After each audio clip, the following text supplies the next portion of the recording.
feel angry. I feel disheartened.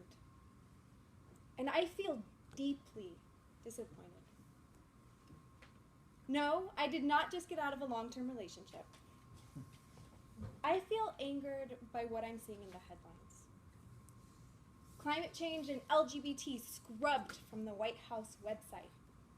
Plans for the Keystone XL pipeline are now back on the table, despite mass protests. There are plans to repeal the Affordable Care Act and actual plans to build a wall on the border of Mexico. Yeah, I feel angry and I feel scared. But I will not let my fear make me feel empowered, make me feel disempowered. I will act. This weekend, in concert with millions across the globe, and many of you, I marched in the Women's March. We made posters, we chanted, we rallied, and together we sent a message. When we stand up, we can make a difference, and we can influence the decisions of our leaders. Together, we matter. Together, we make things different. You make things different. Affordable housing, Black Lives Matter, healthcare. You might feel like other people are already dealing with these issues. Alternatively, you might feel like a sense of intimidation about getting involved. But I'm here to tell you today about some simple, actionable steps that you can take to be an advocate for the things that you believe in. And I have some good news for you. You don't even have to take to the streets to do a lot of it. So step 1, know your issue and get informed. There are so many issues out there. What is one that particularly resonates with you? Is it something really small scale, like the mental health and homelessness in San Francisco? Or is it something extremely broad, like women's rights globally? Pick something that really speaks to your heart. And once you've decided on that issue, take the necessary steps to get informed. That's both reading the different schools of thought on that issue and taking the action to get up to date on what the current actions are around it. Now, the best and actually easiest way of doing this is signing up for listservs.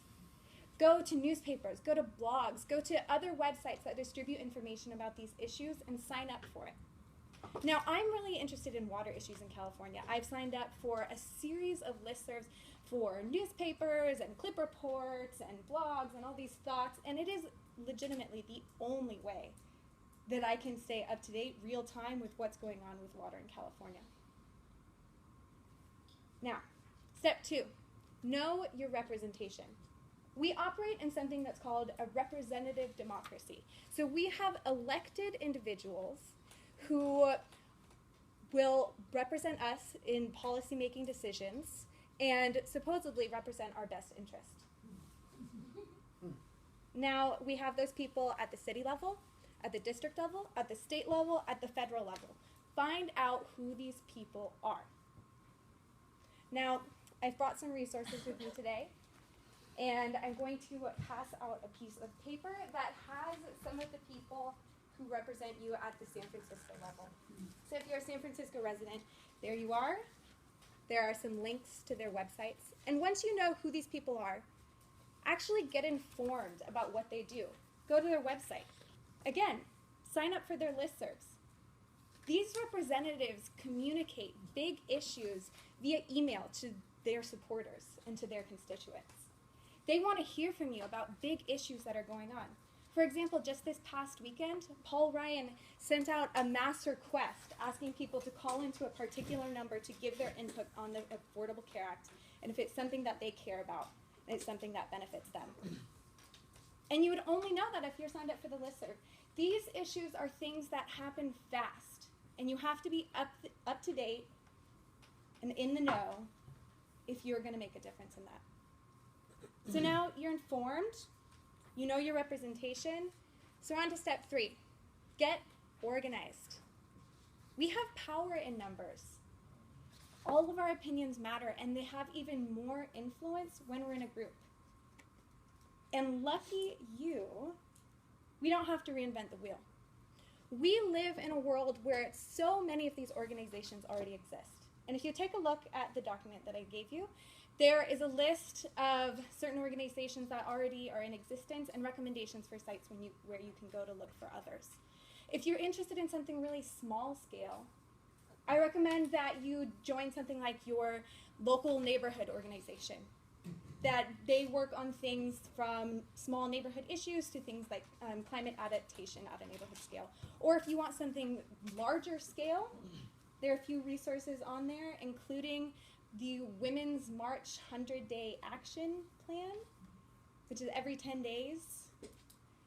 There's a new action that is solicited across the globe for women to do and to write into their local representative. There are a few others on there. There is a link to some meetups that talk about social movements if you want to look into other issues.